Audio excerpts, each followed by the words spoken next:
Hopping along. Alright, looks good. Okay, cool. So we are working on Season 2, Episode 5, Autumn Splendor. We're on Part 6. Let's go ahead and make some adjustments real quick. Double check this real fast, make sure I'm making sound. Cool. We are good. And shout out to Monster Cat for supplying some music today. Right.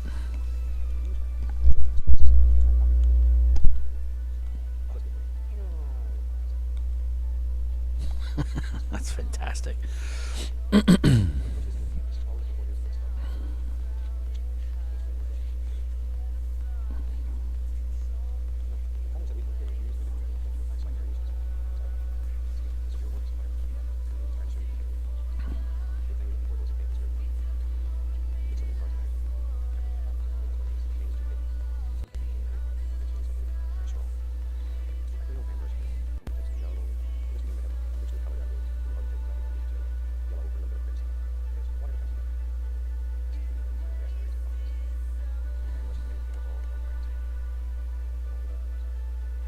There we go. That's the stuff that I want.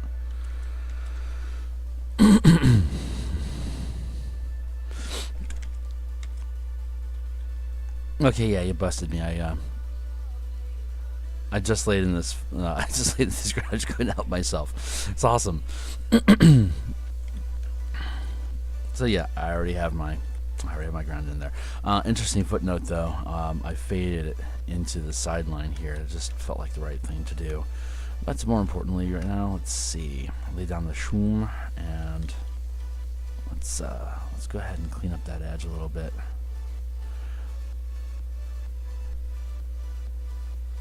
When I don't use spacing on the cloud or the terrain tools that I build, they leave all these little tooth marks along the edge, and normally I want that, but considering the composition and this is foreground instead of distant background or the underlying layer to, well, this is going to be underlying layer to a bunch of terrain, but I think it's bad form. You had a random little bit up there. I got to come through and I got to clean these things up every now and again. Otherwise, I have all sorts of artifacts like that laying around my piece.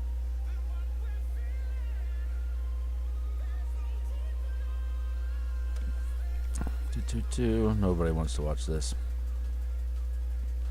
This is the boring part here. Clean up crew. There we go. Good. Okay. So clean edge now. And what are we talking about? We are talking about coming down here and putting some turf into play. Let's do that. Okay.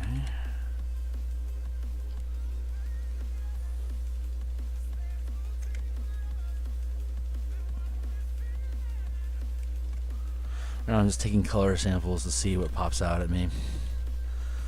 I like that as a background. As an undercoating. Yeah, that's pretty good. Okay, I'm feeling it. I am feeling it. So let's come back here.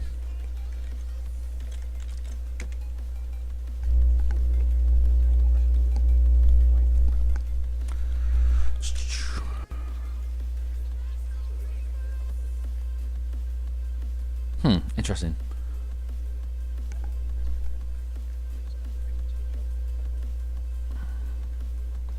Well, I see what you're doing there. You were literally just creating a color sample before you laid down the groundwork. Cool. Let's do that. We'll come back up here.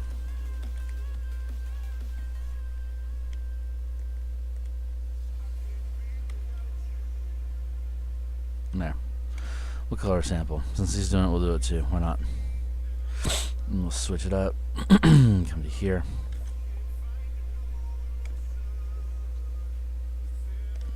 Perfect timing. Let's go ahead and grab that.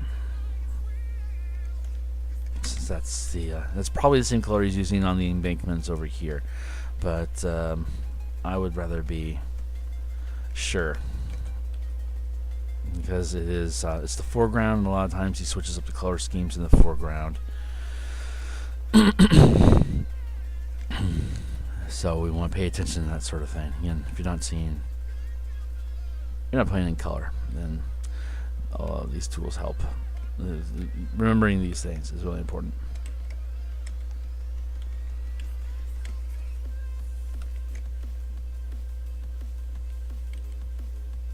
How about that? Right on.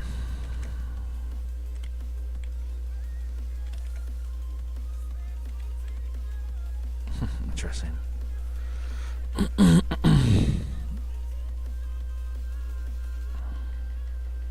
Good. Okay, so let's come back in here with the terrain brush. Boop. And we'll make it a little bit big. Yeah, we'll make it a little bit bigger. I like it a lot bigger.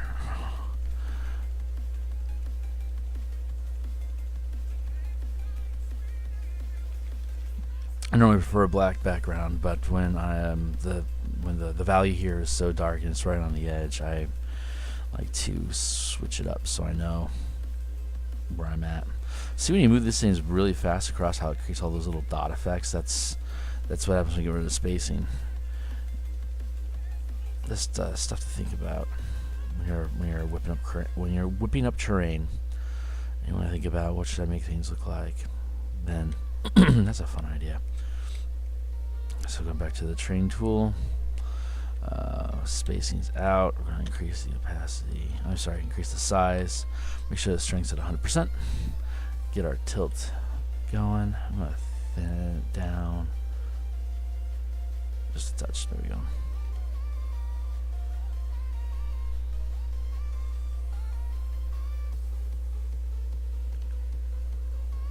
So I'm at 100% strength, so I'm pushing pixels instead of smudging them.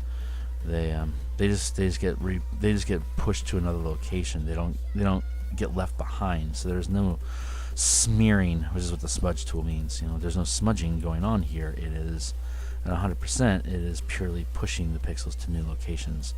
So like I can come in here, do a swirl like that, and now I can just push the smudge. I pushed the little circle, that clear spot that I made. That's how the tool works. It takes what it's grabbing and it projects it further, and that includes nothing at all. It will push nothingness across your page. So fun stuff.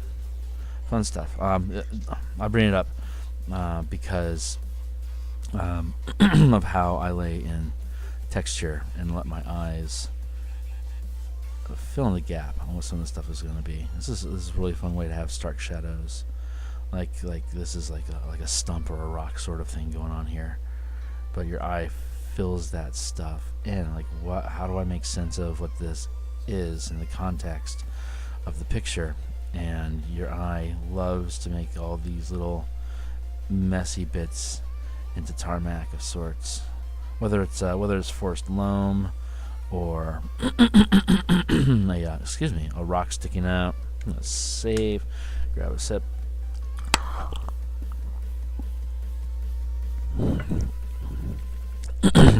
Your eye just wants to make sense of what it sees. So the painting that this work is designed off of, the way this technique works is to facilitate your eye's need to make sense. Nature doesn't have an exact form, so our eye will substitute in all sorts of stuff that it's seen from its own catalog, personal history.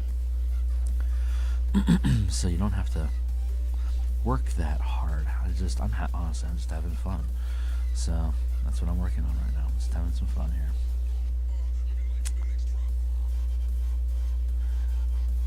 But yeah, this is a fun piece because he's establishing here in the background tree and water line how that stuff looks and works, and he's duplicating that. This is a foreground and opposite direction of where this is at. Like, this is this, or this is this, or over there. So we're seeing what's it like to be on that embankment looking towards the water. That's why he has it encircled.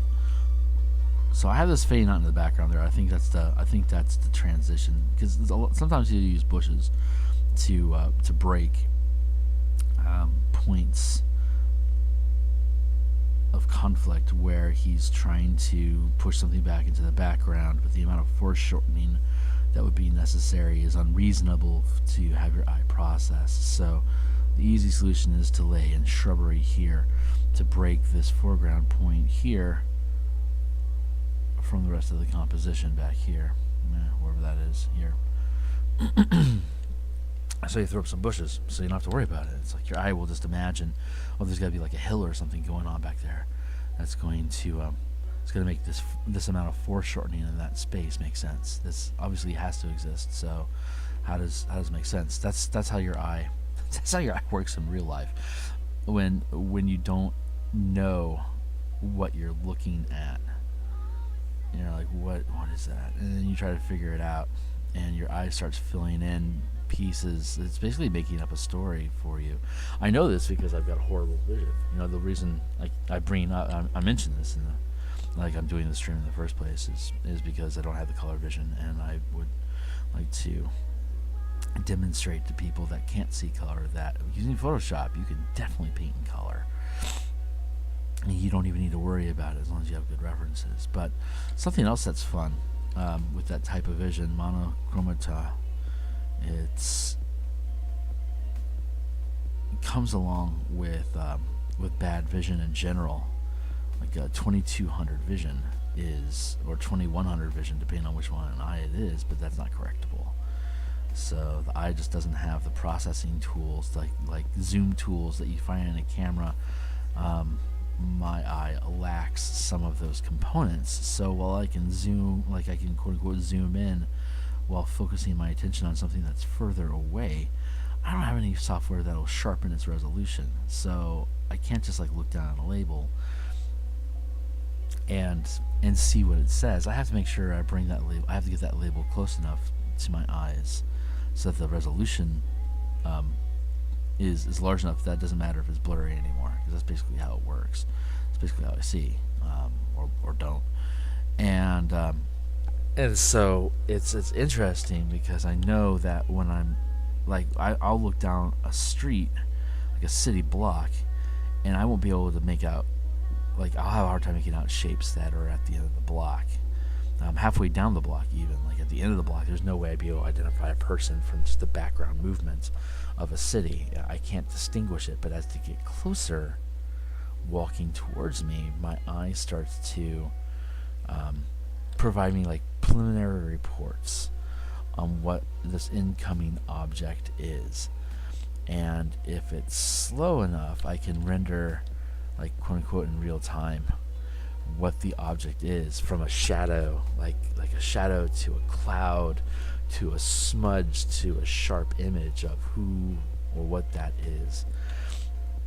It's kind of fun, but I know that at a certain distance my eye is feeding me propaganda, and it's not actually what's there. So it's risky sometimes for me to go on what my eyes is, and what my brain is processing as what my eyes are seeing, because again, its job is to make sense of the light and colors that are moving through your environment. Of course, I don't even have any color, so I have less information there already. But hold on, let's take a look at this real quick.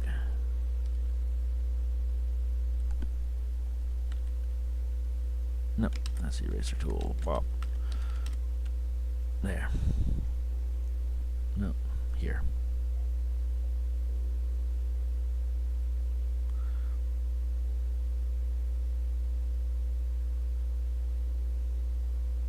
Just break that up a bit.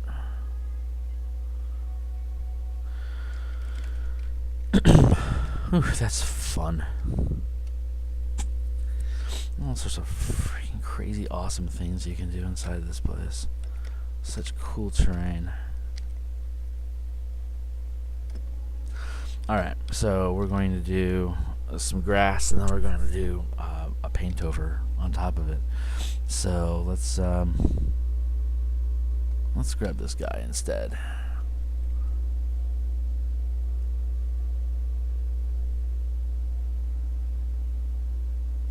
Yeah, this is the underlayer. I can afford to use a rougher texture. It's all gonna get faded out anyway. So I'm going to lay in some grassiness. Just tap it in.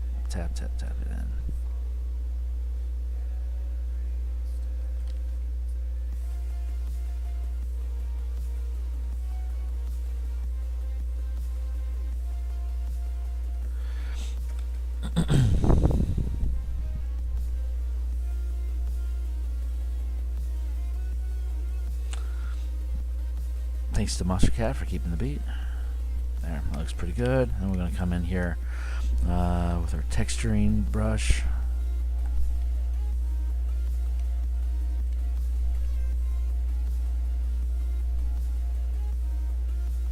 Womp womp. Got rid of spacing.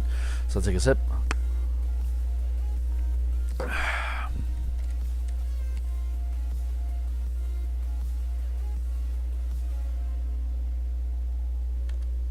I dropped it down to about 70, 80. That's good.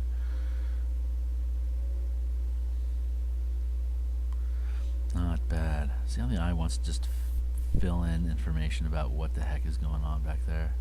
I love that. That's so cool.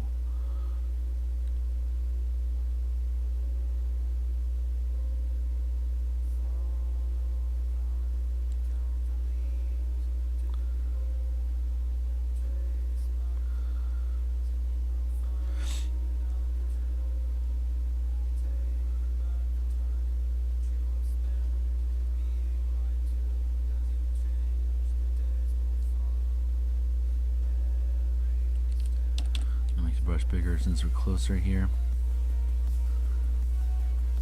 I'm just pushing this up and down, just basically bouncing it on top of the pixels with a high strength like that. You're going to have a pretty good separation, so that it becomes pretty strong lines. Change my angle here since the terrain is changing.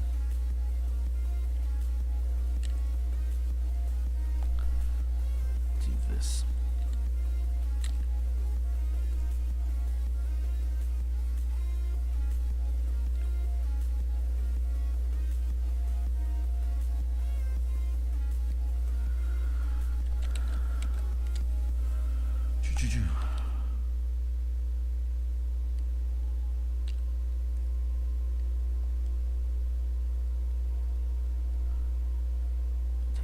When I'm in the thicket here, it doesn't matter if there's a bunch of vertical lines or how uniform they are, because the underlying terrain that I drew in helps break up all the shapes.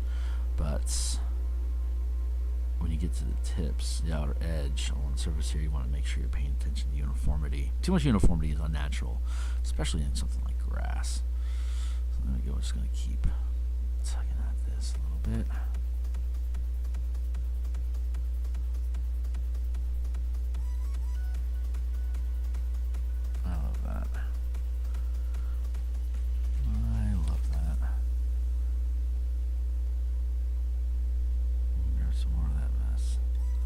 Here. Switch up to the next layer.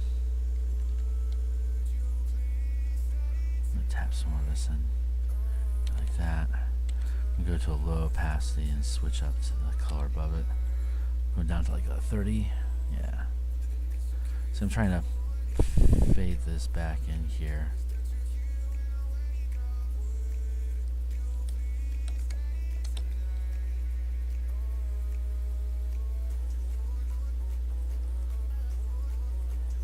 There, using a low opacity like this is really fun for adding shadows like these. That allows you to play with the texture a lot more. It stacks up better in general.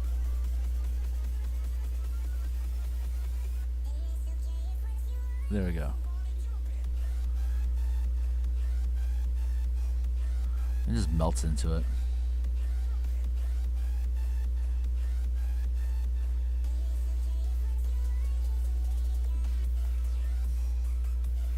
Look at that.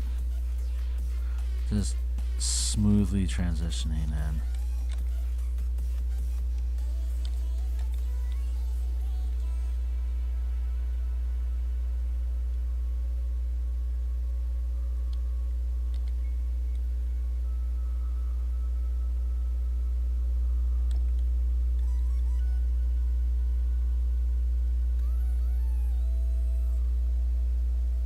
That's just, yeah, that's just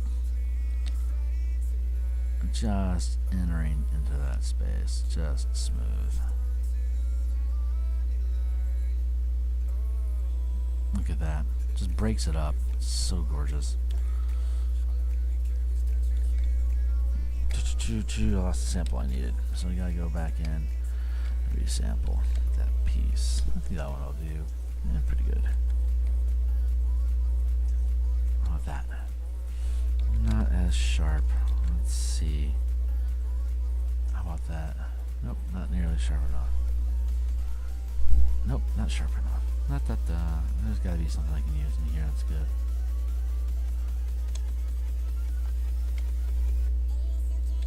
Yeah, okay, that'll do. Pull back a bit. Get some perspective. I'm gonna switch to this tool. There you go. Come here. I'm gonna kick this back up to 100% opacity for now.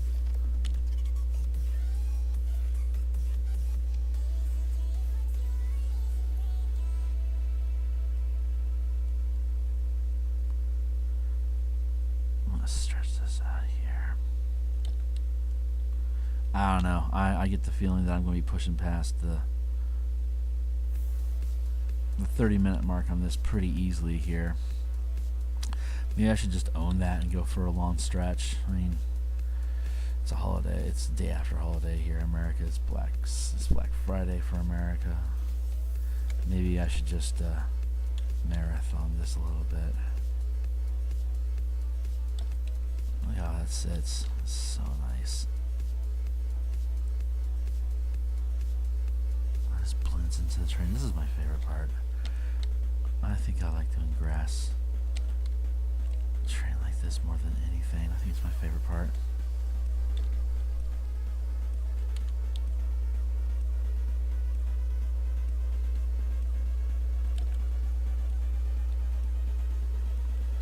So I guess to answer the question, yeah, I like doing forests the most. I love just making all of that little, all those bits, all those awesome little bits.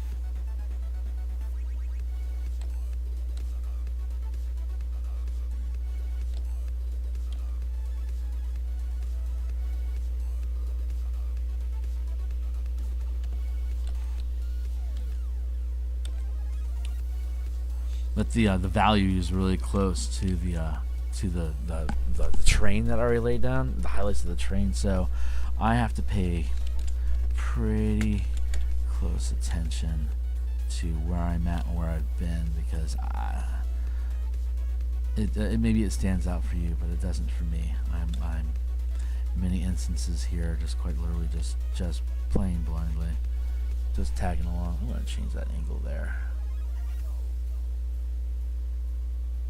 Like, come on. Sometimes it's so hard to grab those little tools. If anyone knows about any kind of tools that I can use to to grab those things, boy, that'd be appreciated, because I cannot, for the life of me, grab those things. It's like it's the most inefficient part of this whole program is those width tools. Just so obnoxious. I don't know. I could just hit the roundness button and just use percentiles. Maybe I should do that. Good idea. Good idea, anonymous subscriber.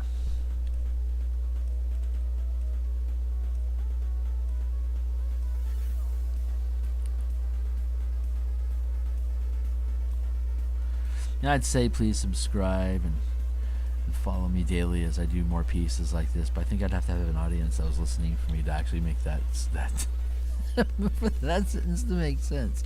There's nobody out there. That's fine. It's honestly, I enjoy doing this. I was thinking about doing one of these like every week on stream, and then do other work off camera. And I don't know. I'm thinking maybe because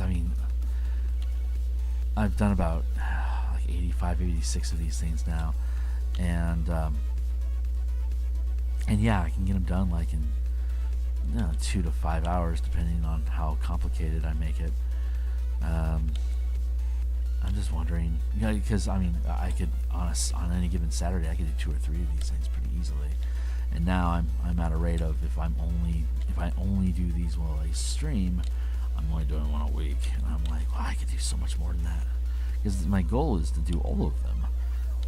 Then I was thinking, well, maybe my goal should be to do all of them online. How fun would that be to see all of them done? I'm sure I'm hardly not the only artist out there that is like, well, I'm going to do Bob Ross paintings. I'm going to do them all. I go, sure, a lot of us do. I think I'm the only guy that's doing them in Photoshop. I don't know if anyone else that is. So I was like, maybe that's worth it.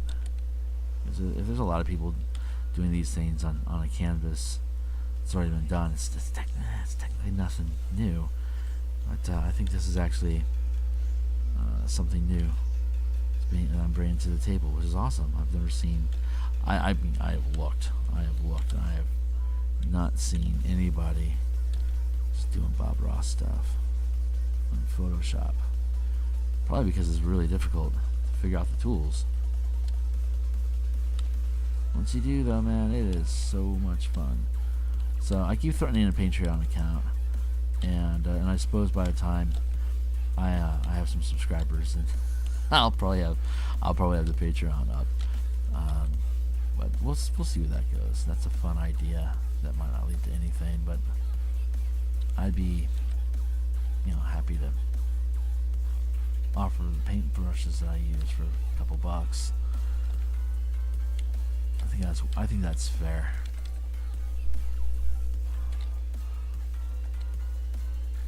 Yeah, that looks so cool. I'm gonna grab.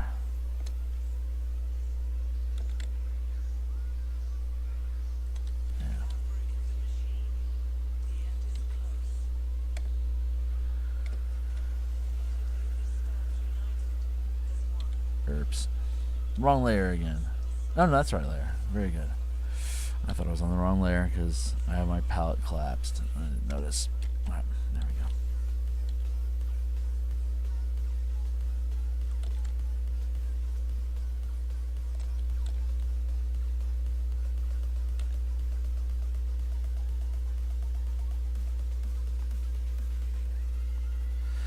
There.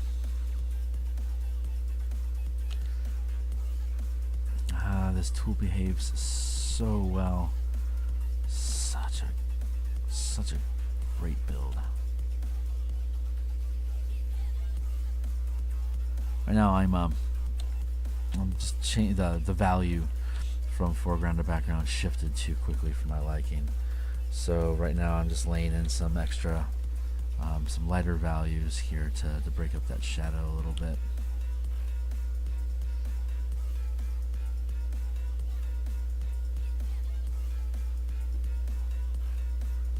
Of course, when this is done, I'll post it on my DeviantArt account.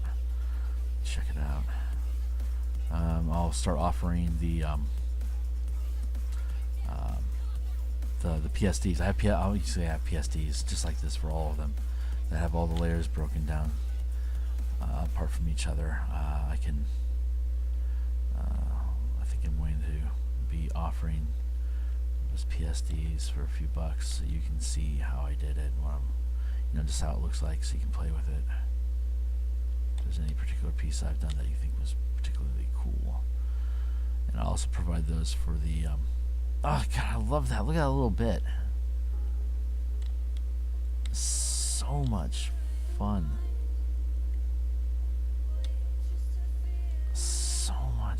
fun.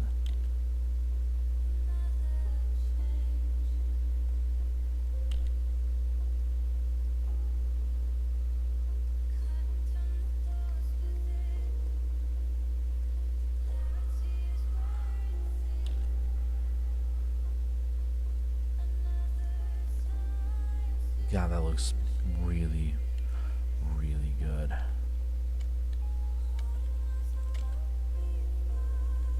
Well, I am really content with that. Very cool. Just want to shift that angle slightly.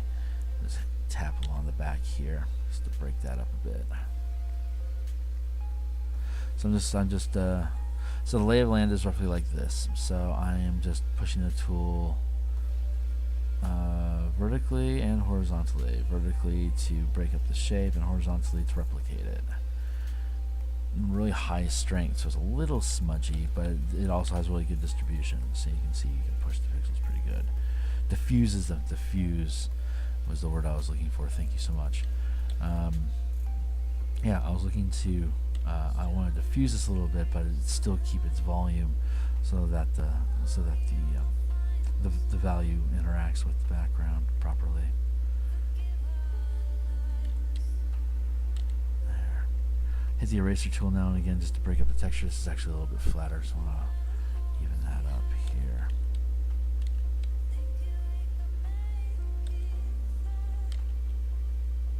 Too much. Too much. I need something like.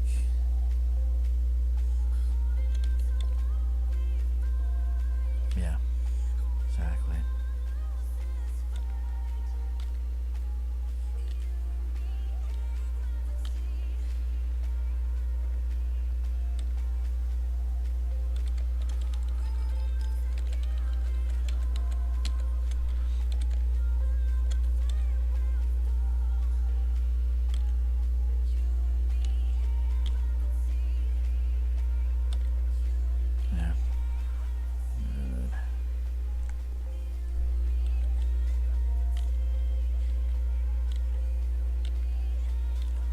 Yep, these are greens back here that we're using, and let's see there. Yep, these are greens, but he's using oranges up here, so he's doing a color shift. I was telling you about that. He does that. He uses he'll use a different color in the foreground to often a warmer color. I'm guessing because warmer equals closer in color theory and perspective tricks. Cold is further away. There's more atmosphere in between, so that distance is created by cooling it off. Unless there's a volcano or a sun or something that you're heading towards, then it's going to get warmer. That's just inverting it. Then you'd have a cold up front. But yeah, you have cold back and warm front, so that you can feel that perspective shifting for you. And by God, that terrain. So when you get up really close like this, it's a scratchety messes. But as you pan back to where you want to be, it starts to look really good. That stuff is fan-freaking-tastic.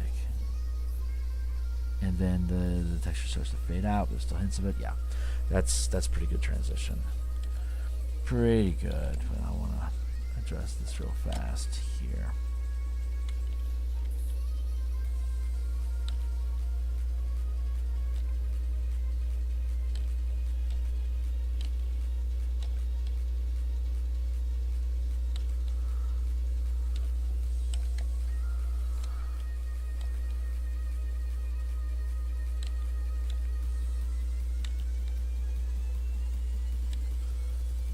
Better.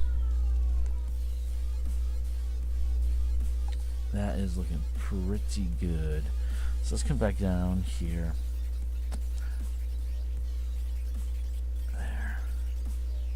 There. Yeah, that's layering properly. There we go. Come down here. Let me pick up some new color samples. Stay legit with what he was doing. Good.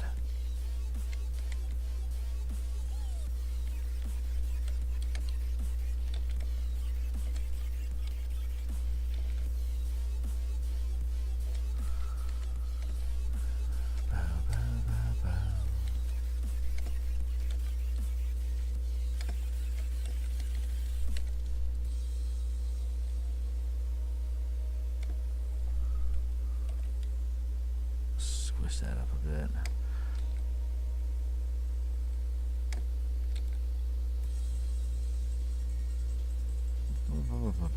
Let's dancing that brush down in there. We know what we're going to do with it. Just creating some space in there for us to get it on.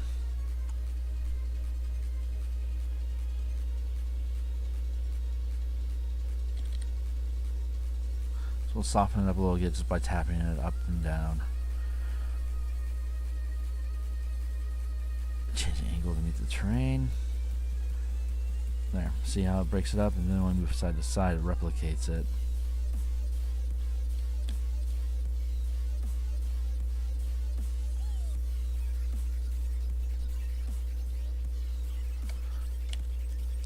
Because when you have that high strength on the brush, you have a little layer of texture there when I'm pushing it. So here's this comb. So all these little bits, there's positive space and there's negative space. The positive space is the lines and anything that's trapped inside of it.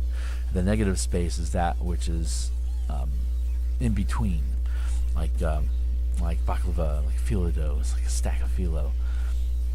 And this is a smudge tool right now. So if I do this, it doesn't do anything. Before, let's go in here. Let's do a brush. Let's just do a brush real quick, just to talk about it. So this is the brush that I'm using. So there. So here's that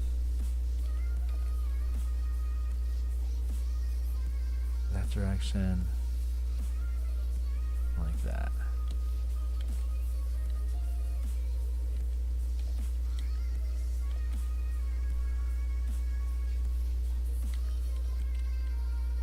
Close enough. Okay, so then there, I tap. And so you can see, now you can see where all the negative space is. Like this bit in here, that's negative space. That's from the outside, it flows in, and it flows all the way in through here. And it is supposed to be, yeah, I want it to be pretty much non-stop. These are when I turn the brush right side up, there, it's like wheat. And I wanted to make sure that it kind of had that idea of wheat, so that I originally built this as the brush tool for the grass. I'm like, well, it's too tall, and if I spread it out, it's still too tall. I can use it for stuff. Sometimes I'll use it for brush strokes, but most of the time I strictly use it for smudging. So back to the point I was making here. So now that you can see where the negative space and positive space is, when switch that tool back here, flip that over, pull that in. Good. Okay, so when I'm working down here and I'm using it as a smudge brush, when we're talking about the highest opacity, 100% strength on the smudge brush, literally will pick up anything that if this brush is like a sticker, and it will stick to any of the pixels underneath it when I press the button. And then when I pull, it pulls all of those pixels a certain distance. So, good. Bring this down.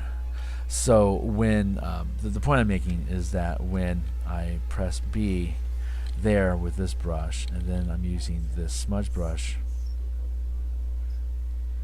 and I pull on it, there, make it a little smaller.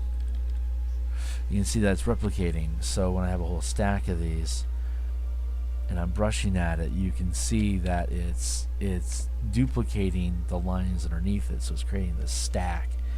And then when I'm using the brush and I'm pulling it this way, it's replicating again in this direction. So it becomes a pretty interesting little setup for building easy grass. So then when I pull down on this direction, it's got all these layers built up that make for really good foreshortening. And then you can see that the grass just starts to pop out of it. See, easy like water, like little water greens that's sticking out of the water there. That's not what I want to do. I'm just gonna back all this crap up, get rid of all of that real quick, watch it reassemble, and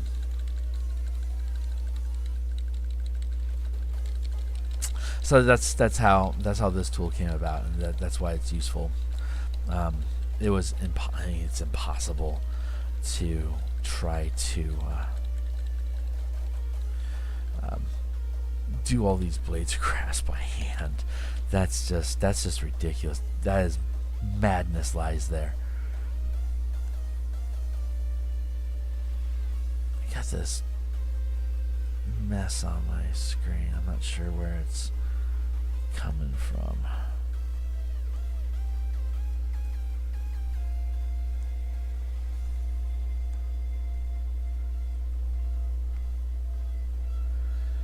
Yeesh, okay.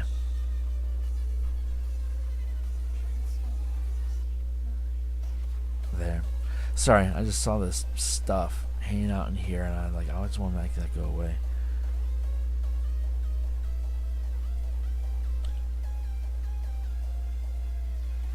Yep, just some rogue brushstrokes that I missed earlier. I just saw the opportunity to clean that stuff up real quick, so I took it.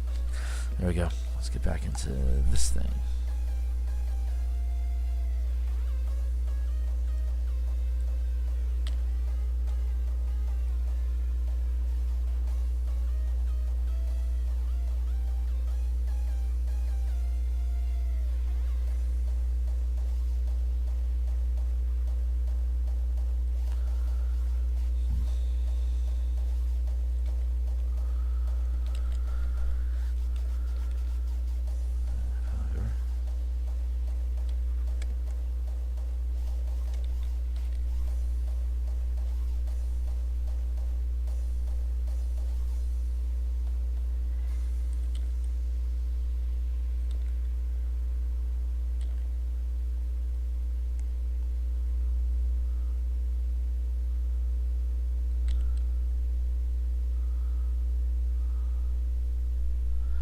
Tap at that a little bit.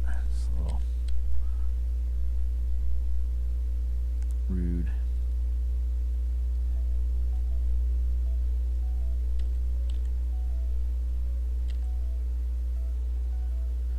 There. Knock that stuff down a little bit.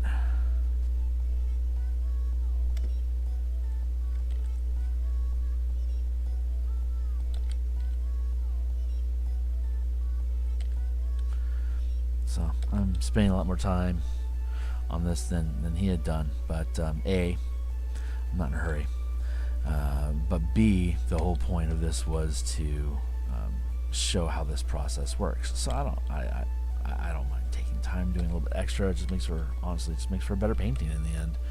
So he was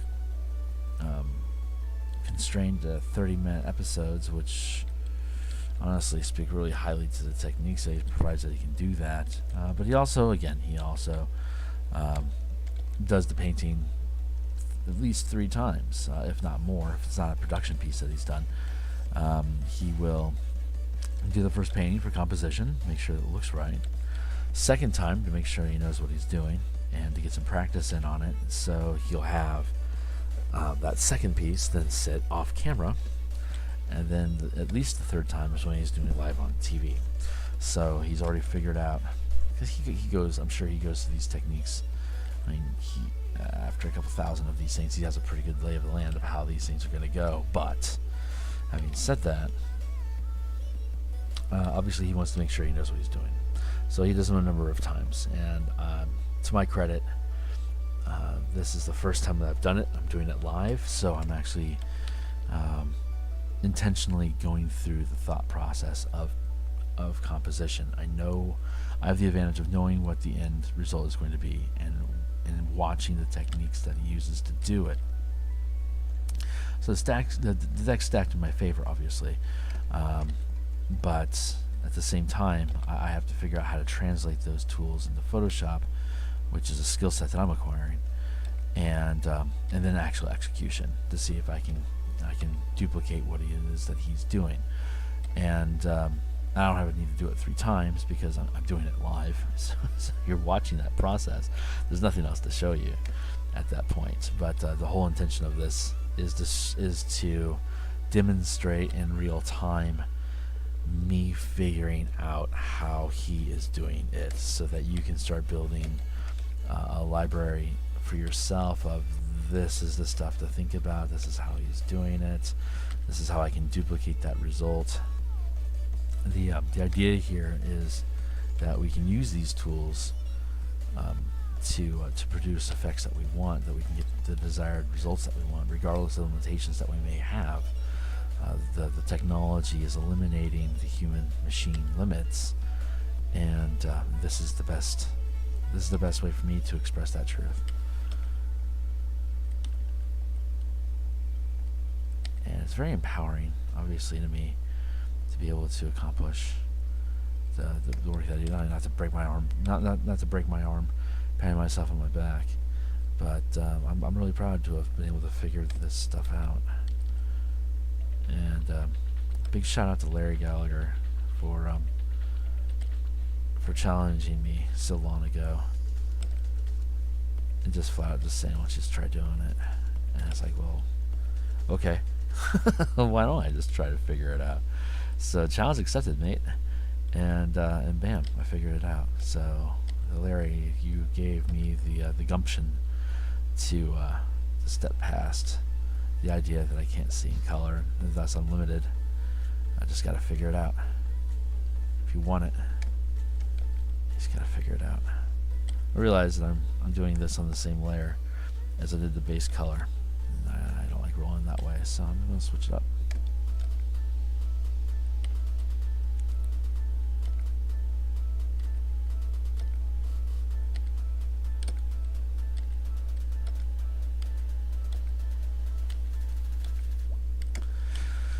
There, that's not too much to say for the moment. So if you'll indulge me, just enjoying laying in the train.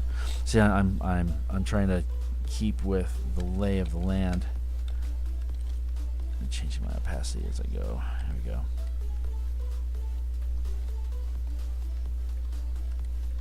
And break that up. Push at it.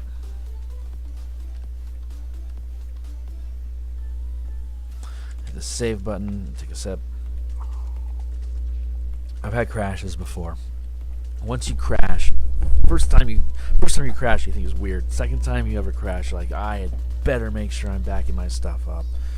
First time you may not believe that you're at risk for crashes, but once it happens more than once, because Photoshop will crash. You don't know what your computer's thinking or what it needs to do or why it does it. To be honest, it's a totally different creature. You can only barely understand its. I mean, we programmed the thing, but how it actually behaves catches us off guard all the time. So there's a life there that's expressing itself, and if it wants to express you are losing your stuff right now, you better make sure you're saving a lot. So when it wants to throw a temper tantrum, you aren't the victim. There, look, see how that just breaks up and just becomes terrain. It just melts into being grass, and it takes very, very little effort on your side. Not quite as little effort as it takes Bob with all the complexity of a brush in his hand and the billions of different motions he could make. So admitting that we don't have that flexibility in place, these are pretty good tools.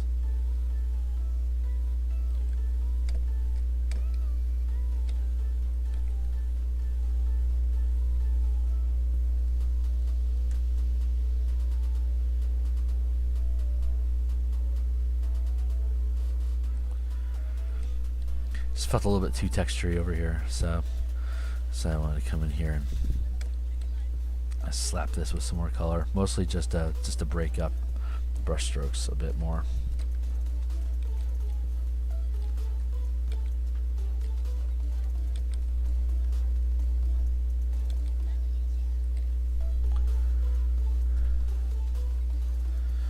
There, that is looking pretty good. I'm almost where I need to be. I just gotta fill in the rest of this up over here. Put in some more dark.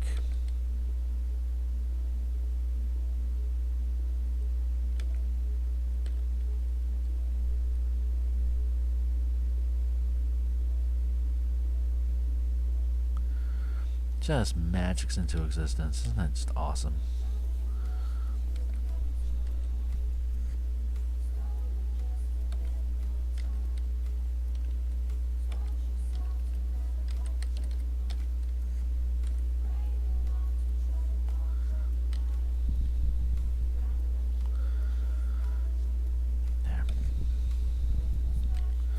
Sorry, ran out of steam there for a few moments. Not much to say. I'm just enjoying some music and painting. It's so much fun. It's I'm doing character and like action scene art. It's a lot of it is calculated. Like, you know exactly the angles that you're using. You know exactly how the lighting is supposed to work. It's very staged and composed. But I love doing landscape because you don't have to think nearly as much as you do when you're composing action scenes or character art. It's this is just let the technique do what the technique does, and the results are going to be cool and you're going to enjoy it. And it's more organic, so there's less preconceptions about what it's supposed to be. I can be sloppier is basically what it is I can be a lazy, sloppy artist, and it honestly will look better than the majority of composed work that gets done. Landscape's cheating, man. It is cheating. It is high production value for little time invested, and it is bloody cheating.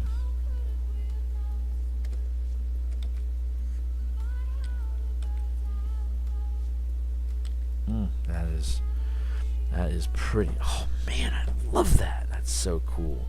Look at that stuff, man. That is frickin' choice. So we're gonna go ahead and we're gonna bind that all into foreground. I always put a space between foreground's one word, background, others are all supposed to be one word, but I put the space in there so it's easy for my eye to pick up the folder. It's just a telltale sign for me to be able to identify what is I got going on. Man, that looks fantastic. I love that. Whew, man, let's get back into it. I mean, obviously I just demonstrated that's not true. I think I'm just going to go ahead and finish this up. Where are we at? I've been at it for an hour.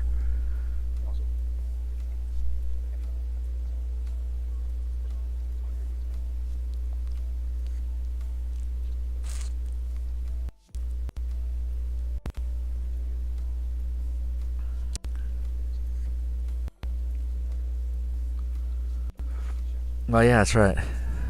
You darkened that better. No, I didn't. I watched this once before I actually come online. So just so I'm not completely walking in blind to it, haha, pun.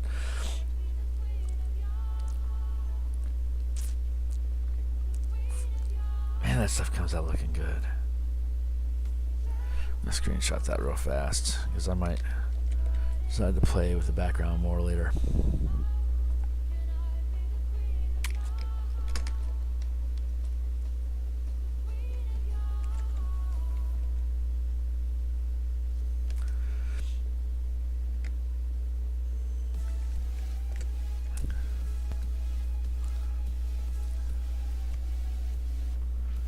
Not bad, yeah. Cool. It's nice to get verification that the screenshot that I'm looking at during the course of the creation of the piece is similar to the end results that he has. Let's see. I like how he's got so much more. He's got more color separation here. It feels like his highlights are hitting a little higher and his darks are a little deeper. I think I'm happy with this. This seems a little more pale in comparison, so what I might do is see how the rest of this terrain lays in when I finish doing this and paint in. Maybe I'll put paint in something new back there, just like right behind the foreground, like around here. Yeah, I'd work right here. And I might do that. I might just do that. We'll see. We'll see.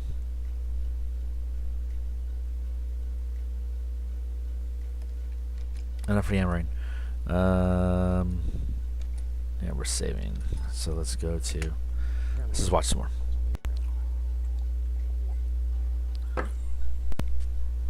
So he's putting tons of sticks.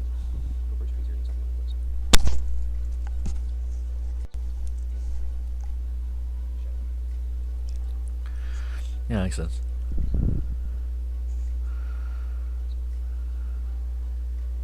Yeah, see, yeah.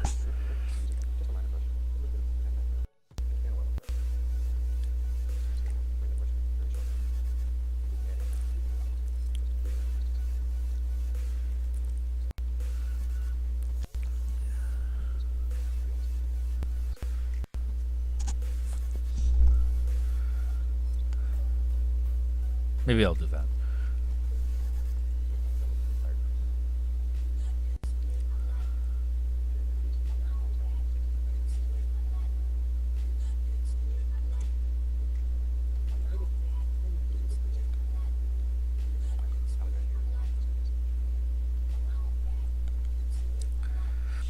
Love it.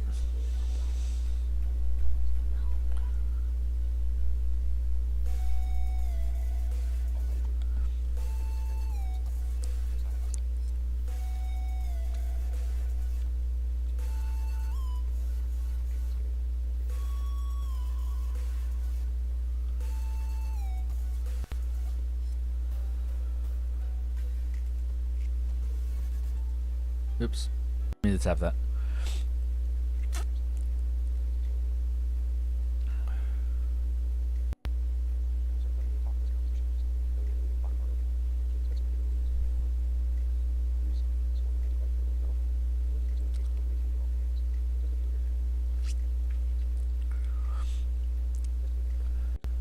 No?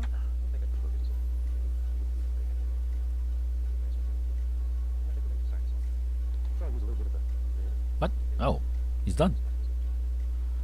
Okay. Well, cool. I'm going to leave that there. And honestly, I think I've got good enough samples here from the color grabs that I can just, yeah, here.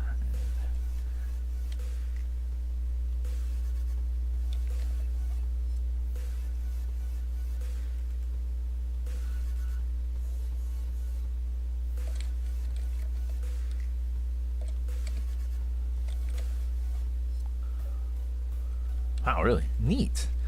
Okay, so he's using a really sharp red for his highlight. That's interesting. Oh man, I've got a perfect spot for this tree too. Look at that. You can't plan that stuff. It happened. That's so freaking cool. Let's 70%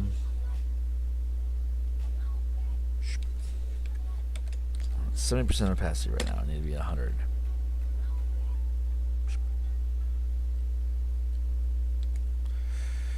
And I'm horrible with trees, so I cheat using tools to scoot it around until I'm happy with how it looks. That's pretty. How do I flip it?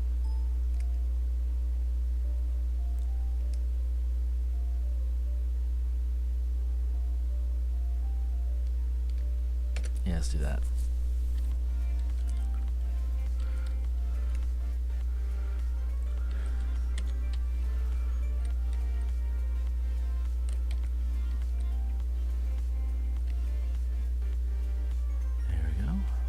We'll have this done in the next half hour. So it's just a long episode today.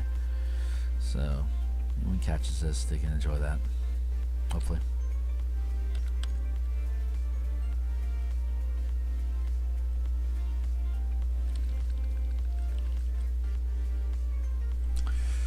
You don't.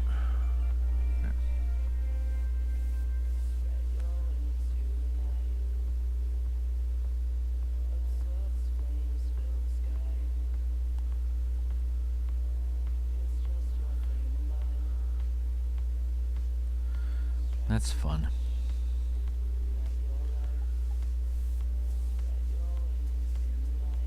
There, that looks good. Actually.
straighter.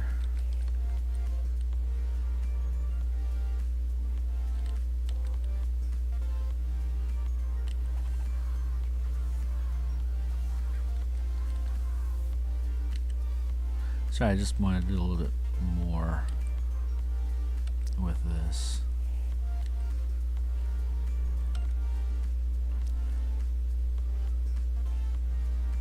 There.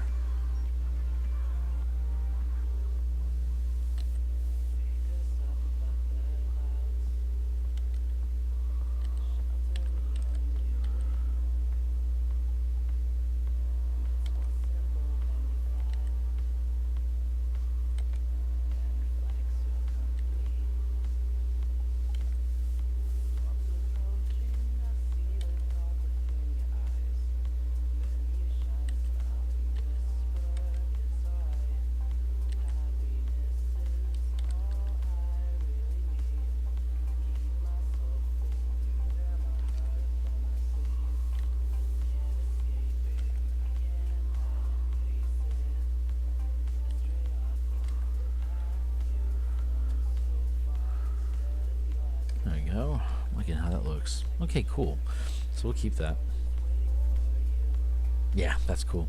And here, come back here. He's using red along the edge. We're going to, again, grab this same brush. So it's fantastic for doing bark.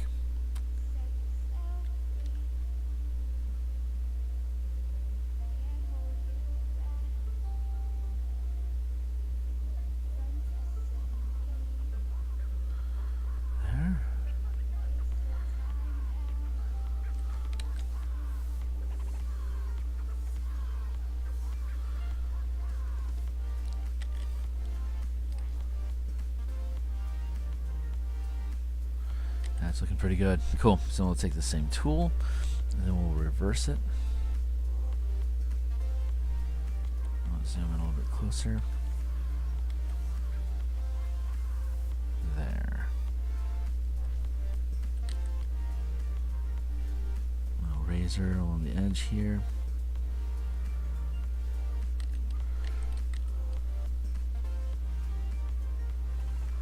Good.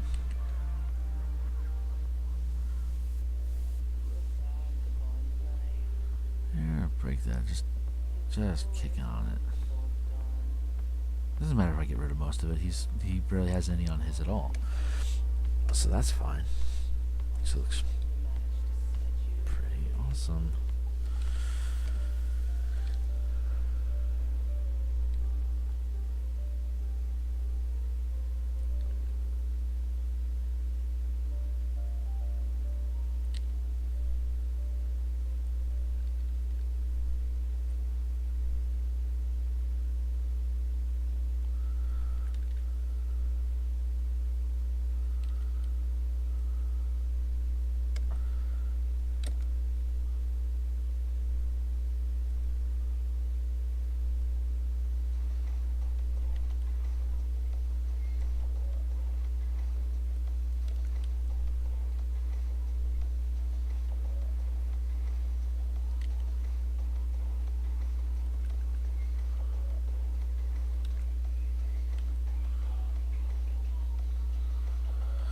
Not bad.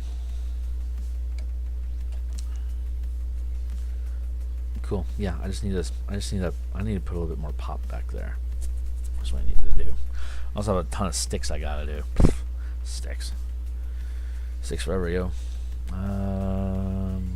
Right. Again here. Let's take a look what we got going on here. Okay. And that. What? Fascinating. This? That's an orange. And that's a blue. Oh, that's the leaf splendor. Okay, so this is the actual base color that we're supposed to be using here. And from back here, we know that we're using the filbert.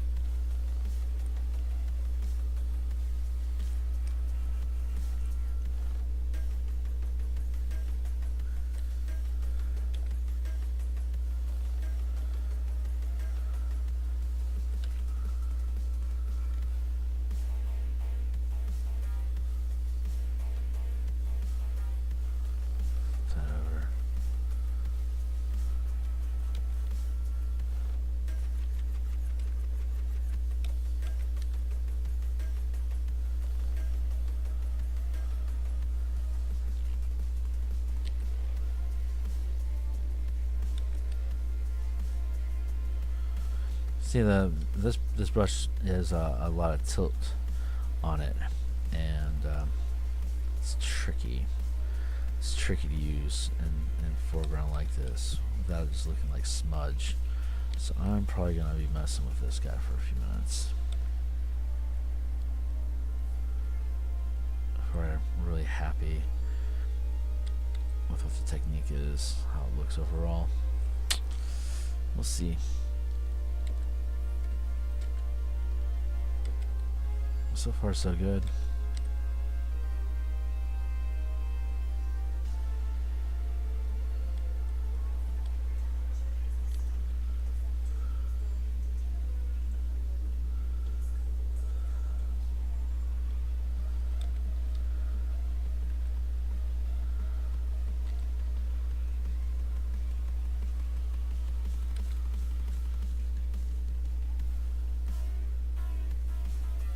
That feels better.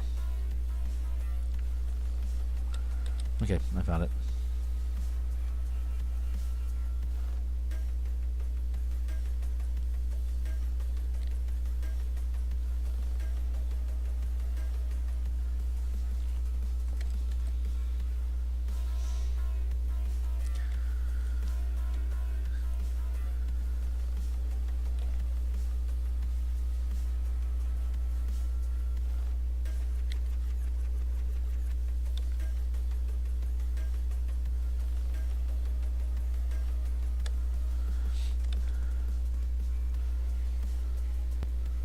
Fortunately, the filter brush is super complicated and takes a lot of processing power, even just for simple stippling like this. So I will be upgrading to a better computer at some point, but we'll see how these brushes change when I have much stronger tools capable of processing them better. I don't know. I don't know if I want to go in that direction of having tools that you can only use if you have a super high-end computer. Doesn't seem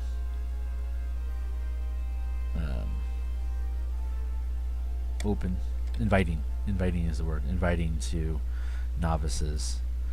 I guess once computer power gets so high that it's all the same anyway. Everyone has that processing power. Then obviously I'll be able to look at upgrading my tools. I just don't think I just don't think that I'm ahead of the world right now as far as powerful computers are concerned. I do not see that as my MO.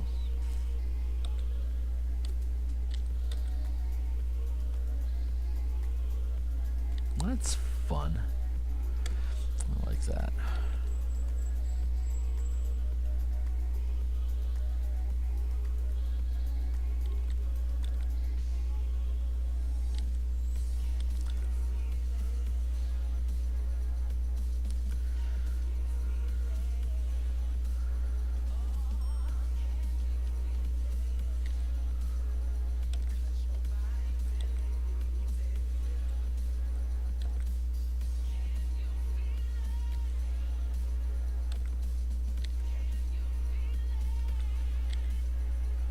I'm cheating by putting some implied branches back behind the tree and making sure that I'm erasing stuff that's in front of the trunk.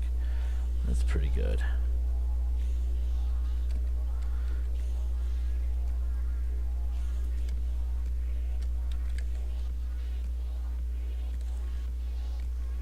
Wow, so different.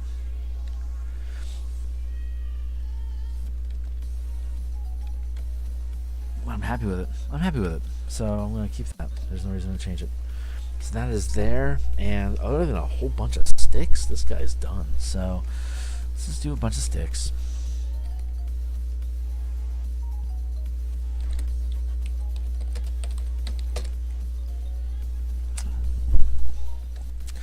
Actually, I'm going to follow through on my word. Get into this overlay here and play with some of this background stuff real quick. Let's pick up some of these darks and get some of these highlights. Good.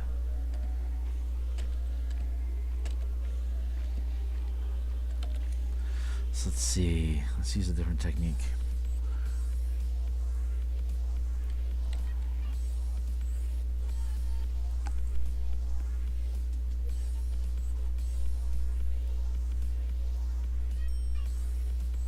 We're just doing some real shrubbery here.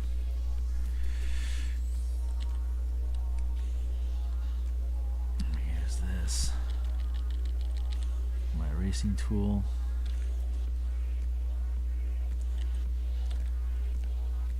This is just the pre-built stipple brush.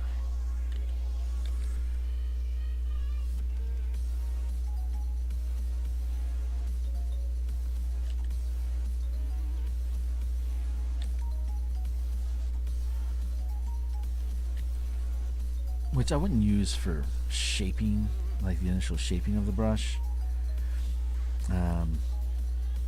Like the marks I lay in, I wouldn't just use just the out of the box. I wouldn't just use out of the box stipple brushes that Photoshop provides, because I'm a snob, and the tools that I built are better, honestly. But when I started off, I used them. I wanted to explore how they worked. So you are encouraged to follow that process if you want, or take the tools that I've built and use them for yourself, and see how they work and what they do.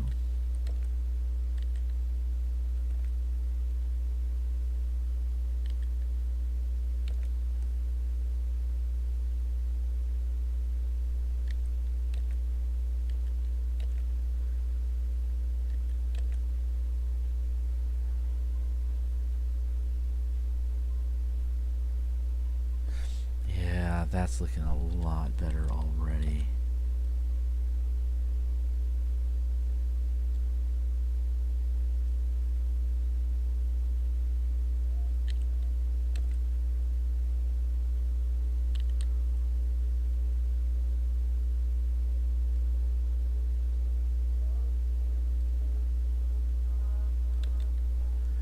There, yeah, that twist.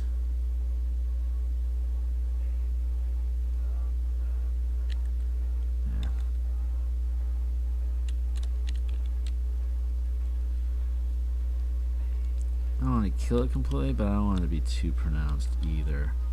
So I'm using a lower opacity here as I move further away. Lower opacity on the brush, lower opacity on the eraser, so it blends in a little bit better. Yeah, looks better already. So we're going to come back here, wop, like this. Make sure that's 100% as well.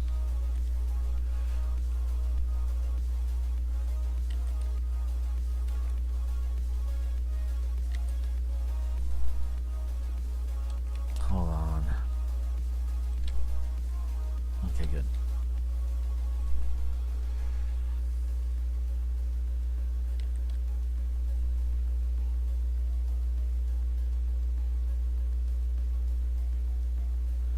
There, tighten that up.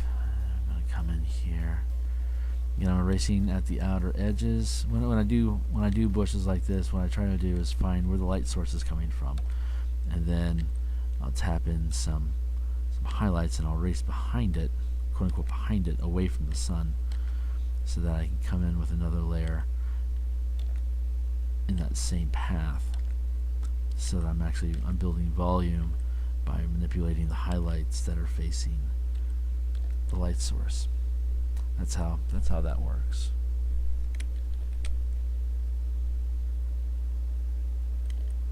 Come out here.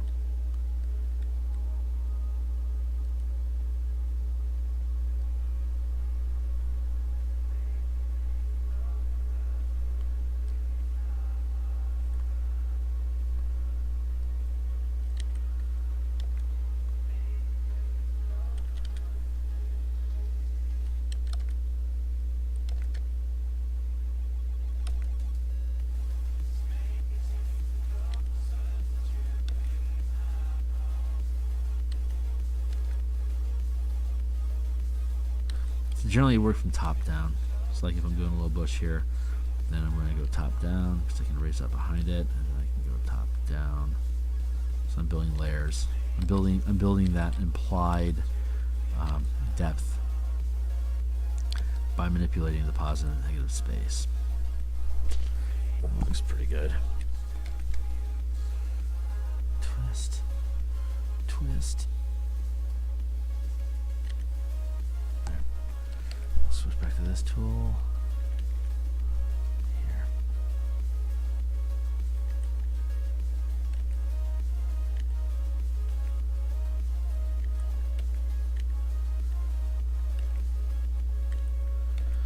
So we got a twist. I'm gonna spin that a little bit. Working top down, forward to back.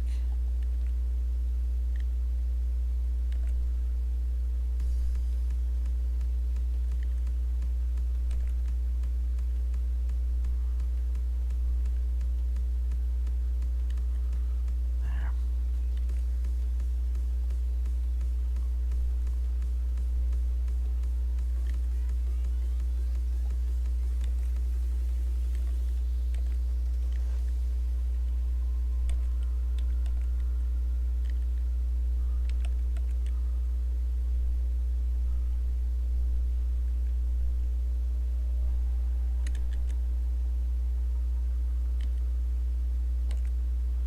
So down to a lower opacity.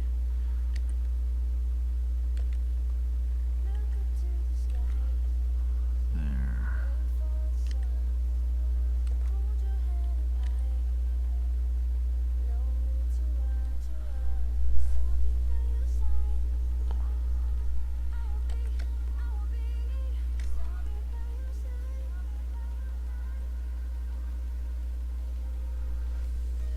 Just come in here, try a new layer, switch to the round tool. We're going to go for we're going to do some of that branching he was talking about.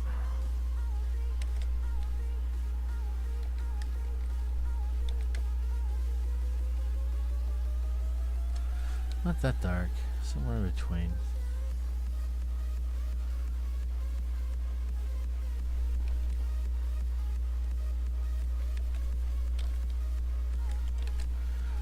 Dark enough.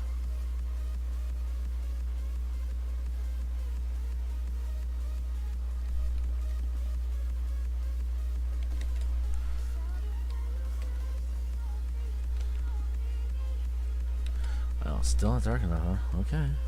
Take it there. Oh, it's because my opacity is low. Herple derple.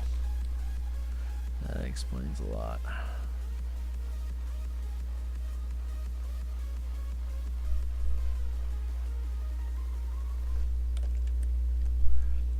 This should read well then.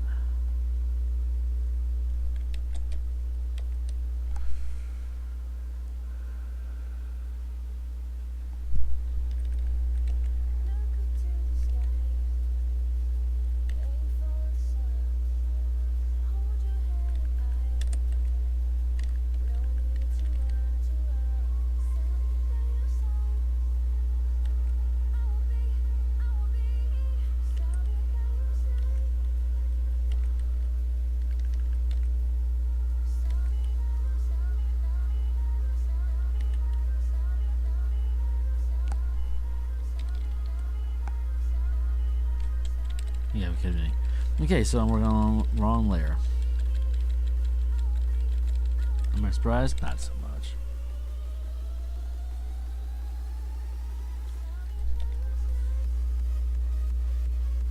There we go.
switch back to this tool, put in some of this. Some bushy bush back in here. Bush. Wrong tool. I'm going to use this one. Squat.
It's looking pretty good.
There. And slow that down like that.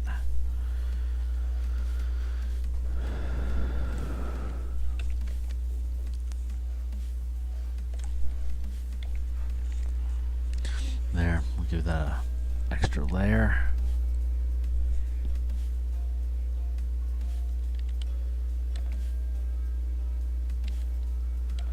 There.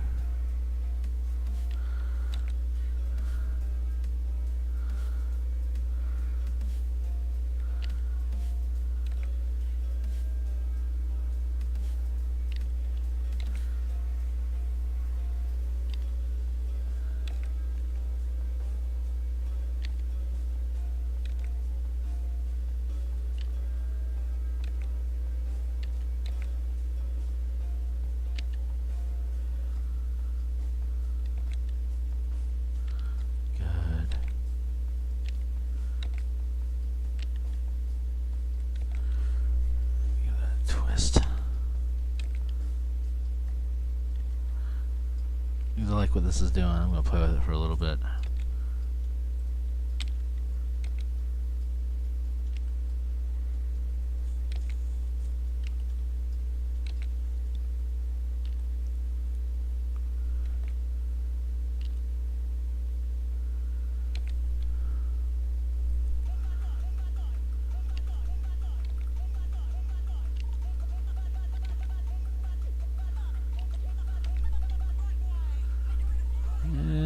That's matching terrain now.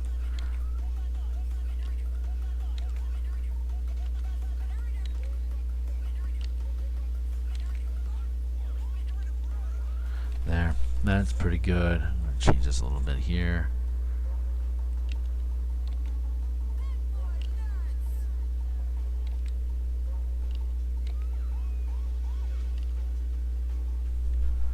Give that a twist here.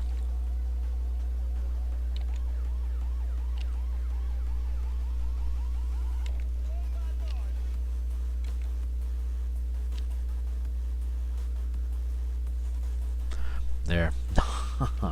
Not bad.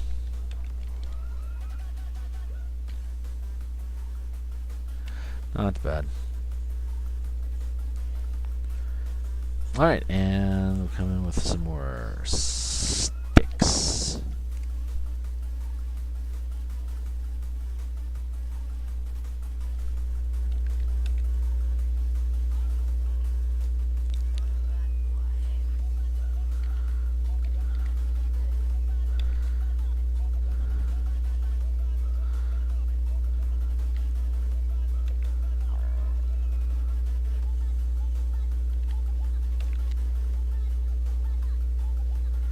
There and here. Oh yeah, we're getting close.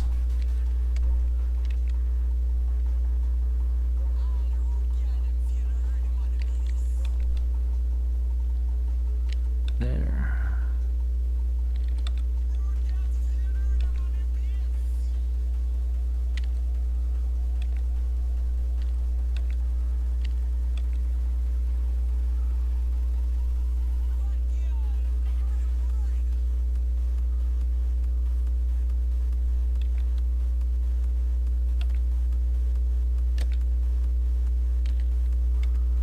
Good.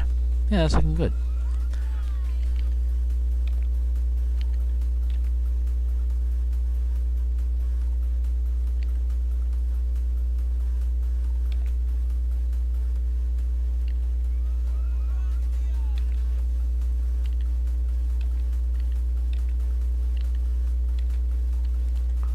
There.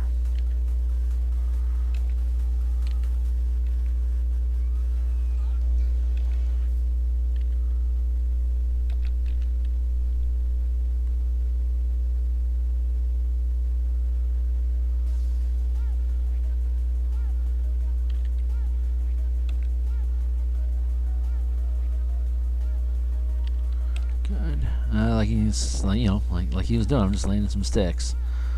Some roughage.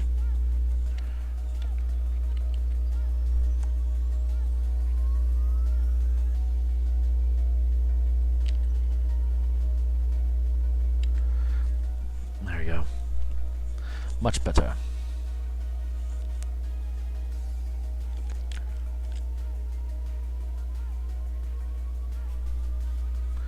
Good. And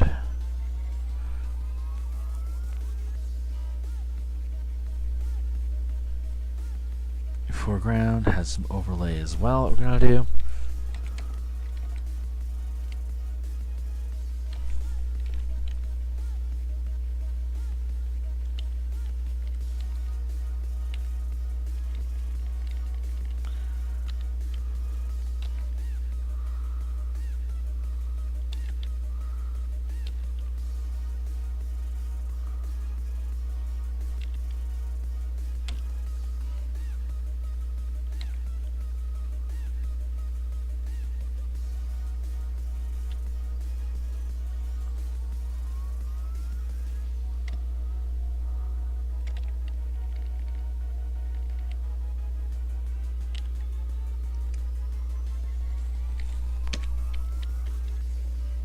Yeah, okay, I fell for it.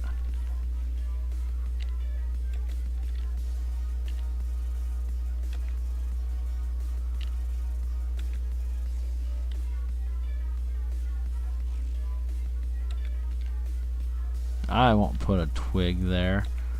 Yeah, actually, yeah, I will. Sucker.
There.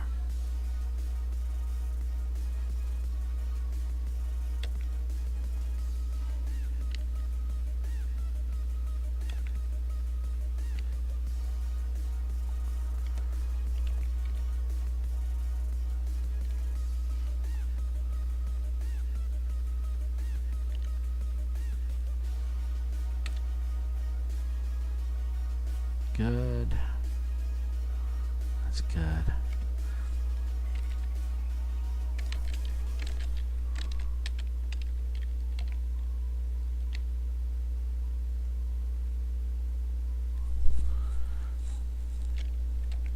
And yeah, I think we can pretty much call this piece done.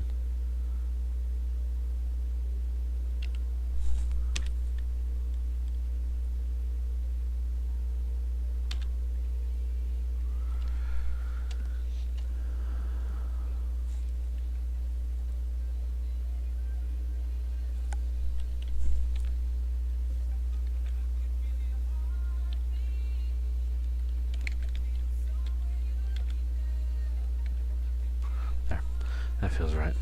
That does actually totally feel right. Cool. So that is foreground.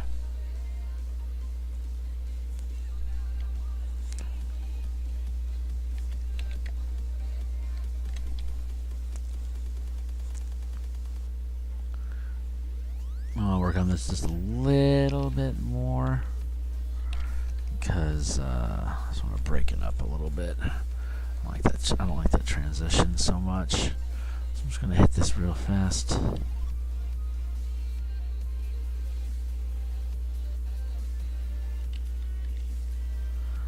just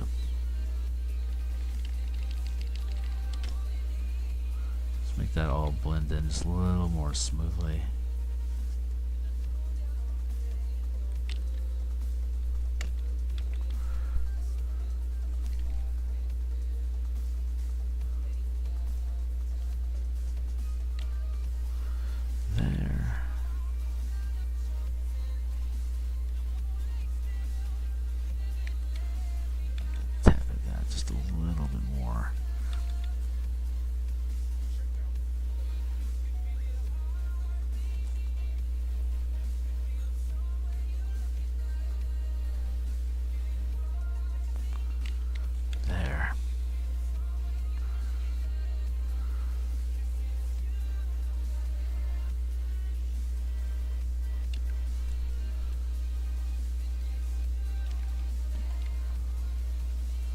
Good.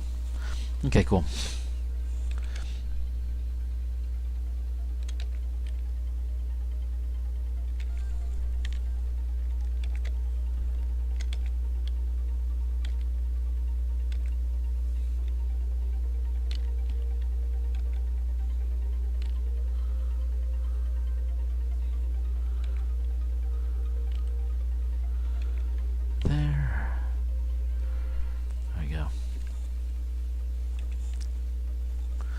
Cool. Yeah, I just wanted to break up that back just a little bit better. Make it just blend in a little more. Okay, there we go. Perfect. Okay, so we're gonna take care of that, and as soon as I get this finished.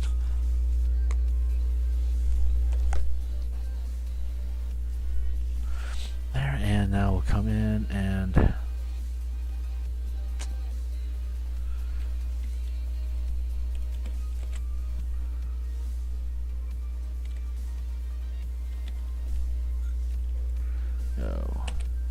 Control V, pull this down here.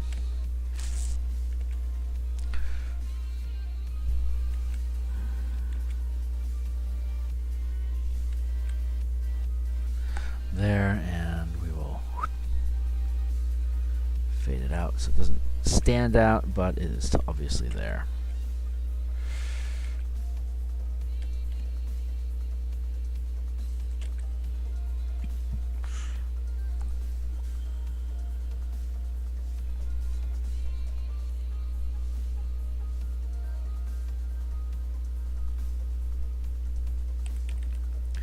Actually, I don't see those. No. I like those. They weren't actually doing anything.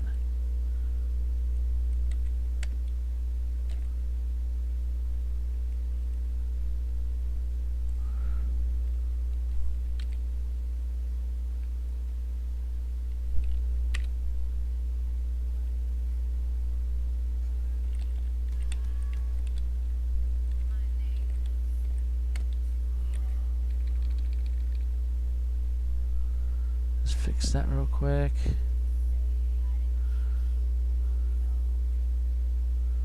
There.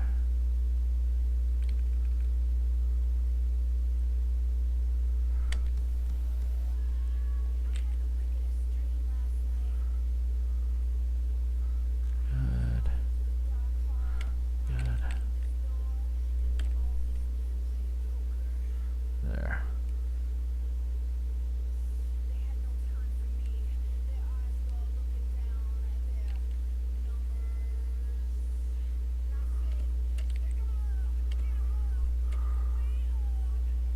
There. Okay, we will call that done. Signatures in, and cool. I will have this posted on DeviantArt fairly soon, and we will be back on Monday with a brand new piece, season 2, episode 6. Haven't even looked at it.